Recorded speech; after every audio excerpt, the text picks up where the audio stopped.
चल चल चल चल चल, टेलिस टेलिस टेलिस टेलिस, लास्ट चांस है भाई।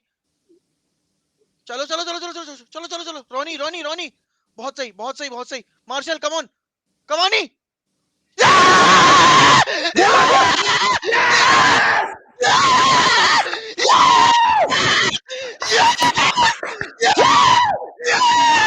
Yes!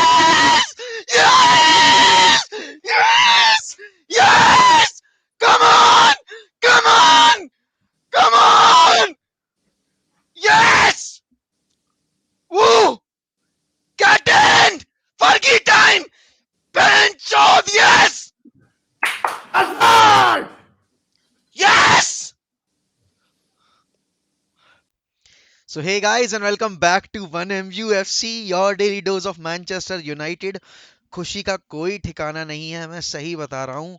अभी लंच टाइम चल रहा है, मैं ऑफिस से घर वापस आया हूँ जस्ट ये वीडियो रिकॉर्ड करने। सुबह नहीं कर पाया था, रात को बिल्कुल करने का मन नहीं था क्योंकि मैं सेलिब्रेट कर रहा था। और मैं यहाँ आज गांड चटाई करने आया हूँ, मैं यहाँ आज टट्टे सहलाने आया हूँ अपने प्लेयर्स के, अपने मैनेजर के। तुम्हें जो कहना है तुम कह लो कि ये बंदा पागल है, चूतिया, अनप्रोफेशनल है, जो कहना है कह लो। बट लास्ट नाइट गेम, अगर कोई ये कह रहा है कि यूनाइटेड डिजर्व नहीं करती थी जीतना, यूनाइटेड ने कुछ नहीं किया, तो ठीक है भैया, आपका अपना ओपिनियन है, मैं उस पर टिप्पणी देने वाला कोई नहीं हूँ। बट मेरे हिसाब से कल की विक्ट्री यूनाइटेड थरली डिजर्व करती थी।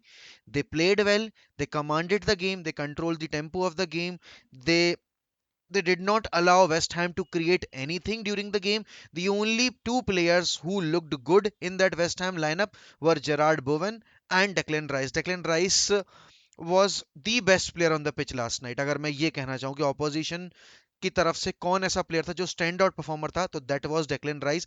एंड डेक्लन राइस से जब पूछा गया कि thoughts on the atmosphere at Old Trafford, तो उसने ये बोला कि I always love playing at Old Trafford. तो भैया अगर इतना प्यार करते हो तो आ जाओ ना अगले सीजन, हम तो बुला रहे हैं कब से। मतलब मैं नहीं बुला रहा क्योंकि अनदर इंग्लिशमैन, मैं उस चीज में नहीं पढ़ना चाहता। बट अगर आपको इतना पसंद है और अगर आप इस लेवल की परफॉर्मेंस हमारे यहाँ आकर भी दे सकते हो हमारी टीम के लिए खेलते हुए, तो भाई हम तो बाहें खोल के आपका स्वागत कर रहे हैं। But before moving into anything, सबसे पहले तो यार शुक्रिया, बहुत बहुत शुक्रिया। कल आपने लाइव स्ट्रीम पर इतने ज्यादा रिकॉर्ड क्रिएट करवाए। 2.5 लाइक्स, 2.5 के लाइक्स भाई, मतलब 1700 की वॉचिंग, और 11,000 सब्सक्राइबर्स हमने पूरे किए लाइव स्ट्रीम के दौरान। और फर्गी टाइम विनर, बहन चोद, मतलब मैं पागल हो गया था, मैं इतना ज्यादा सेलिब्रेट करने में उतारू हो गया कि मैंने अपना पैर तक इंजर्ड कर लिया।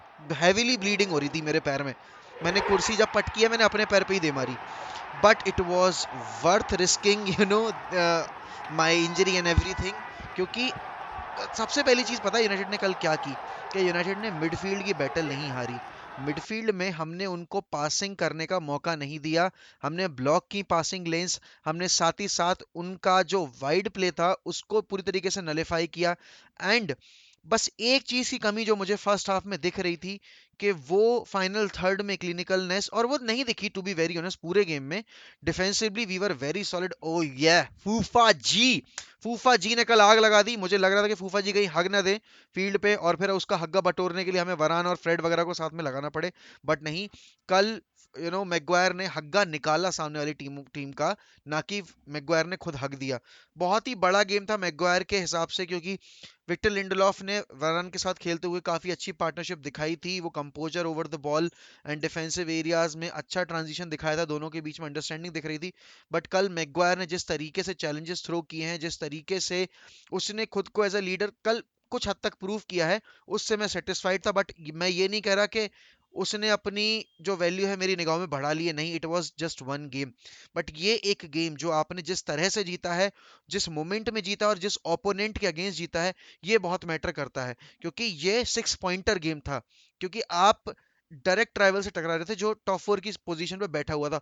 और भले ही सिर्फ एक दिन के लिए ही सही, बट हम टॉप 4 में एंटर किए हैं। और आज अगर चेल्सी स्पर्स को हरा देती है और अगर आर्सेनल पॉइंट्स ड्रॉप करती है, तो हम टॉप 4 में बने रहेंगे, विच is a very very big thing for us at the moment. क्योंकि यहां से आपको इस विक्ट्री के बाद यार बहुत ज्यादा कॉन्फिडेंस मिला, और यहां से आप बॉटल नहीं कर सकते। रेनिक, डेविड डेया, रैशफोर्ड, तीनों के सेम ओपिनियन था कि हमें अपना जो मोमेंटम है अब इस विक्ट्री से बिल्ड करना है, and defensively we looked much solid.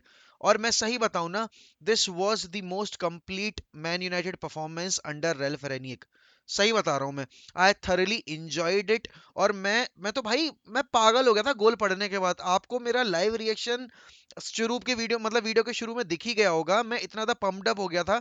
And जब वो कवानी वाला सीन आया ना कि कवानी ऑफसाइड हो सकता है, नहीं तो बहन चोदो ऑफसाइड नहीं है। ये देखो फोटो तुम्हारी स्क्रीन पे है। काहे का ऑफसाइड यार? वो तो हीट ऑफ द मोमेंट में, चलो मैंने कहा, मुझे लग रहा था कहीं ऑफसाइड ना हो जाए, क्योंकि उस टाइम आपको रियल टाइम में समझ में नहीं आता। बट जब वो क्लिप्स निकल कर आई और मैंने बार बार उसी मोमेंट पे पॉज कर करके हॉटस्टार पे दोबारा से रिप्ले देखा पूरे गेम का, तब क्लियर हो गया कि नहीं, ऑफसाइड नहीं था। रोनाल्डो की बात कर लेते हैं तो रोनाल्डो, सब ये कहेंगे Ronaldo was not on the score sheet, और कहीं ना कहीं मुझे ये लग रहा था कि रोनाल्डो इतना ड्रॉप क्यों कर रहा है भाई, बार बार। बट उस बिल्डअप प्ले में रोनाल्डो का रोल इतना ज्यादा क्रूशल था कि रोनाल्डो ने अपनी तरफ दो प्लेयर्स अट्रैक्ट किए, जिससे कि मार्शल फ्री हो गया, एंड मार्शल ने सही टाइम पर कवानी को रिलीज किया। And what a pitch of a ball from Edinson Cavani भाई। And a much needed goal for Manchester United. Stretford end के सामने फर्गी टाइम में भैंचोद दुनिया पागल हो गई। दुनिया, अगर आप न्यूट्रल हो ना, ये games and this what makes football so special. क्योंकि क्रिकेट में आप पूरे 3 घंटे तक एक चौके पे एक छक्के पर सेलिब्रेट कर सकते हो, बट फुटबॉल में आपको मोमेंट मिलता है सेलिब्रेट करने का, वो 15 सेकंड की खुशी, वो 1 मिनट की खुशी। और वो खुशी आपको एड्रेनालाइन रश जो देती है ना, वो क्रिकेट में नहीं आता भाई, नहीं आता। एंड अगर आप यूनाइटेड को फॉलो करते हो तो कल आपने अगर विक्ट्री सेलिब्रेट नहीं की है, तो आई डोंट नो कि आप क्यों फॉलो कर रहे हो यूनाइटेड को, क्योंकि कल की विक्ट्री ओवरऑल परफॉर्मेंस के बेसिस पर हमारी बेस्ट परफॉर्मेंस थी अभी तक सीजन की। चाहे आप लीड्स वाला गेम काउंट कर लो, उस गेम में भी हम पूरे टाइम मोमेंटम में नहीं थे, पैचेस में अच्छे थे बट गोल्स दिख रहे थे। न्यूकासल वाले गेम में भी सेम था, 4-1 जो जीते थे हम रोनाल्डो की होम कमिंग पे। But this game showed us everything. We controlled the tempo, we were direct, we were composed in the midfield, we gave our everything on the field. I cannot complain about anyone, ठीक है ना, in the lineup. Diego Dello, you know, Diego Dello और Alex Telles जिस तरह से खेल रहे हैं, it will be very difficult for Luke Shaw and Aaron Van Bissaka to get themselves back into the straight, starting 11, क्योंकि अभी एक अब रिदम बन चुकी है इस टीम की, और वो रिदम अब हमें ब्रेक नहीं करनी चाहिए। एंड कल जो प्रोफेशनलिज्म दिखाई है मार्शियल ने फील्ड पर आने के बाद, हम पता है हम 2-0 भी कर सकते थे। जो मार्शियल के पास 90th मिनट में चांस आया था, वो हाफ टर्न पे जो उसको बॉल मिली थी, अगर मैच शार्पनेस होती, अगर मार्शियल को प्रॉपर गेम टाइम मिल रखा होता पहले से, तो मार्शियल ने वो गोल भी स्कोर कर दिया होता। एंड रोनाल्डो ओवरऑल गेम, सब लोग कह रहे भाई पेनाल्डो, ये वो टचेस नहीं, ये नहीं वो नहीं, आई डोंट केयर भाई। Edinson Cavani, Ronaldo, Rashford, Elanga भाई, Elanga once again, what a half, what a performance from Anthony Elanga. And भले ही मार्कस रैशफोर्ड ने 2 गेम में 2 गोल स्कोर कर दिए, but that doesn't mean that I will drop Anthony Elanga and start Marcus Rashford. मैं Marcus Rashford को 2-3 game और as a super sub use करूंगा, क्योंकि अभी वो उसमें ना वो शार्पनेस मुझे जो बेंच से आती दिख रही है, वो मैं उसको यूटिलाइज करना चाहता हूँ पूरी तरीके से। अभी वो मोटिवेटेड है, और ये मोटिवेशन हमें चाहिए बेंच से आकर, जो एक प्लेयर चेंज कर सकता है। And Marcus Rashford became the first player ever to score the most number of stoppage time goals in the Premier League history. And let me tell you one thing, कि Premier League शुरू हुए 30 साल हो गई हैं, but Marcus Rashford जिसने भी अपने 5-6 साल पहले डेब्यू किया है, उसने सबसे ज्यादा स्टॉपेज टाइम विनर्स मारे हैं, या स्टॉपेज टाइम गोल्स मारे हैं in the Premier League history. तो दिस शोज की क्वालिटी है यूनाइटेड के पास। और कल जिस तरीके की परफॉर्मेंस हमने दिखाई है वेस्ट हैम के अगेंस्ट, वो परफॉर्मेंस हमें सीजन में आगे बहुत जाके हेल्प कर सकती है।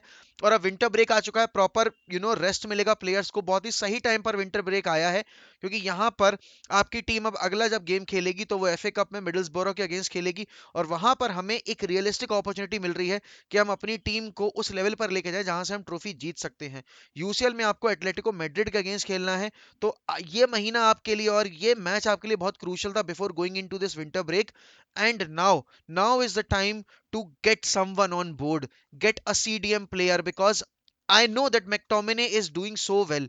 ठीक है ना, I know that Fred was sublime last night, but at the same time I cannot risk our midfield going into such crucial month, और क्योंकि मार्च के महीने में तो भाई हमारी गांड लगने वाली है।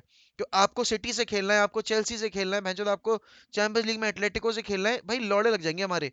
इस तरह से जिस तरह से फिक्चर आ रहे हैं हमारे, लिवरपूल से भी खेलना है हमें, डार्बीड है दो दो। और मैं नहीं चाहता कि मैं वो रिस्क लेके जाऊं आगे कि भाई हम बाद में जाके पछताएं कि अगर एक सीडीएम ले आते तो हम ये जीत सकते थे, अगर हम एक सीडीएम ले आते तो हम वो जीत सकते थे। This can not continue.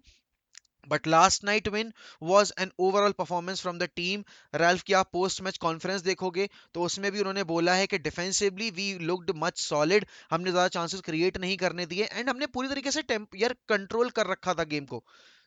West Ham ने कुछ क्रिएट किया नहीं था फर्स्ट हाफ में, उनकी तरफ से कोई क्रिएशन नहीं आया था। दूसरे हाफ में भी उनकी तरफ से केवल बोवेन था जो चांसेस क्रिएट करने की कोशिश कर रहा था। एंड डेविड डिया को पहली बार मैंने इतना रिलैक्स देखा है, and I absolutely loved the celebration from the entire team. Stratford and पागल हो चुका था, ओल्ड ट्रैफर्ड झूम रहा था, David डेया was celebrating with the fans, the players were celebrating with the fans, and भाई कवानी की वो सेलिब्रेशन देखकर ना मेरे अंदर का जो जानवर है वो जाग गया। रोनाल्डो का वो टच देखकर मेरे मैं ना हर एक टच के साथ एक्साइट हो रहा था। वो बिल्डअप बहुत टाइम से चल रहा था मेरे मन के अंदर, एंड फाइनली जब हमने वो फर्गी टाइम विनर मारा भाई मैं तो पागल हो गया, लाइक लिटरली। एंड कल का गेम, मैं सही बता रहा हूँ, इस सीजन का बेस्ट गेम था।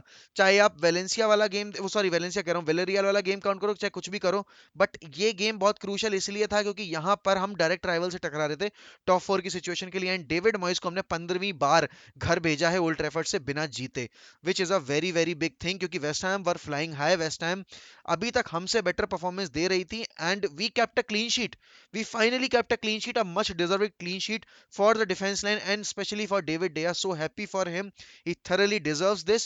And now moving on to the next series of games, यहाँ से you cannot drop your head, you cannot drop your shoulders, you have to look forward, you have to build on this game, and you have to win each and every game, because यहाँ से हर एक game do और die हमारे लिए। ये game हम जीते हैं, this was also a do और डाई। तो यहाँ से आप एक भी गेम अगर हारे तो आप टॉप फोर की रेस से बाहर हो जाओगे। आपके पास स्पर्स पीछे जो झांक के देख रही है, आज आई होप चेल्सी और स्पर्स का जो गेम है चेल्सी जीत जाए या तो ड्रॉ कर जाए। अगर ड्रॉ करती है तो और अच्छी चीज हो जाएगी, बट अगर चेल्सी जीतती भी है तो हमें एक एडवांटेज मिल जाएगा ओवर स्पर्स, क्योंकि वो लो मतलब अपने डायरेक्ट राइवल से जो टॉप फोर की रेस में है हमारे, वहां वो पॉइंट्स ड्रॉप कर देंगे। तो वीडियो में बताइए कि आपको कैसा लगा कल का परफॉर्मेंस, और आप क्या रिएक्शन था आपका जब वो गोल मारा, एंड आप क्या सोचते हैं इस टीम के बारे में? क्या ये team from now on can they go on and win something at the end of the season, या फिर वही के एक गेम की कहानी, अगले गेम से वही ढाक के तीन पात? बताइए कमेंट्स में प्लीज।